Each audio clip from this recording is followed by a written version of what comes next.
Assalamualaikum warahmatullahi taala wabarakatuh. Nama saya Nida Kunita Haris. Saya di sini mengambil tema tentang lingkungan.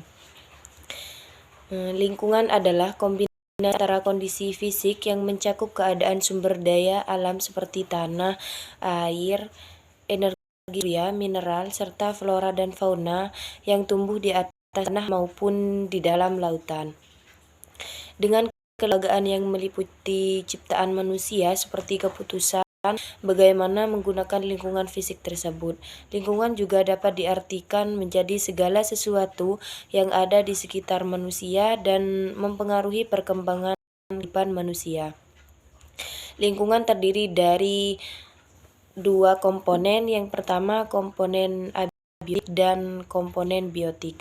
Komponen abiotik adalah segala yang tidak bernyawa seperti tanah, udara, air, kelembaban, cahaya, bunyi, sedangkan komponen segala sesuatu yang bernyawa seperti tumbuhan, hewan, manusia, dan mikroorganisme, yaitu virus dan bakteri. Ilmu yang mempelajari lingkungan adalah ilmu lingkungan atau ekologi. Ilmu lingkungan adalah cabang dari ilmu biologi. Konsep lingkungan di Indonesia yang saya ketahui, di Indonesia sering juga disebut lingkungan hidup. Misalnya dalam Undang-Undang Nomor 23 Tahun 1907 tahun 1997 tentang pengelolaan lingkungan hidup. Definisi hidup adalah kesatuan ruang dengan semua benda, daya, keadaan, dan makhluk hidup, termasuk manusia dan yang memengaruhi kelangsungan peri kehidupan dan kesejahteraan manusia serta makhluk hidup lainnya. Pengertian lingkungan hidup bisa dikatakan sebagai segala sesuatu di sekitar manusia atau makhluk hidup memiliki hubungan timbal balik dan kompleks serta mempengaruhi antara satu komponen dengan komponen lainnya.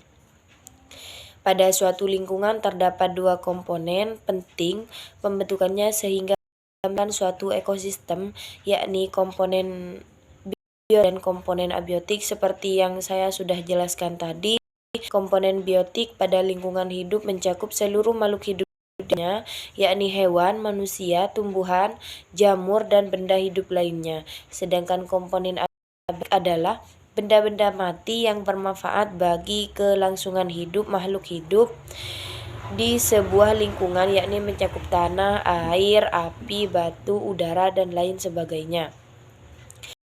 Lingkungan hidup yang lebih mendalam menurut Nomor 23 Tahun 2007 adalah kesatuan ruang dengan semua benda atau kesatuan makhluk hidup, termasuk di dalamnya ada manusia dan segala tingkah lakunya demi melangsungkan kehidupan dan kesejahteraan manusia maupun makhluk hidup lainnya yang ada di sekitar. Yang bisa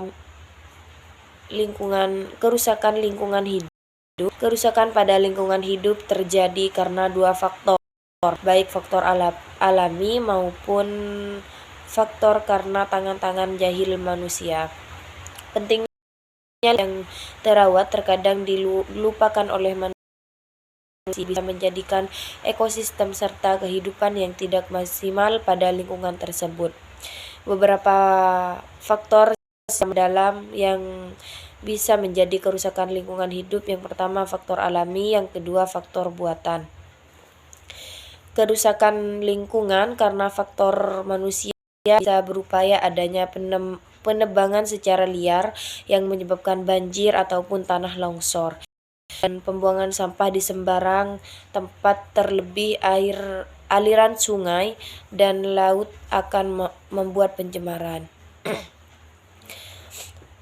Pencegahan supaya lingkungan kita menjadi bersih yaitu 6.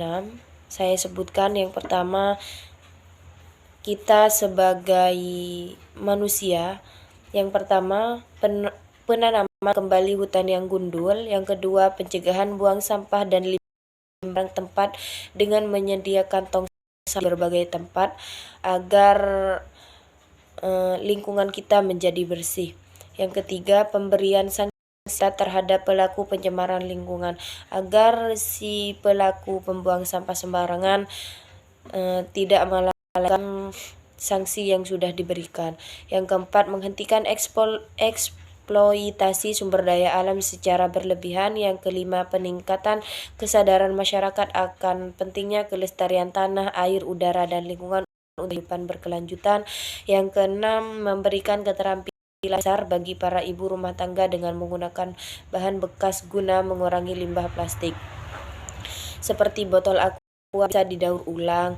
Mungkin hanya itu yang dapat saya sampaikan. Kurang lebihnya mohon maaf karena kesalahan terletak pada saya dan kebenaran hanya milik Allah. Wabarakatuh.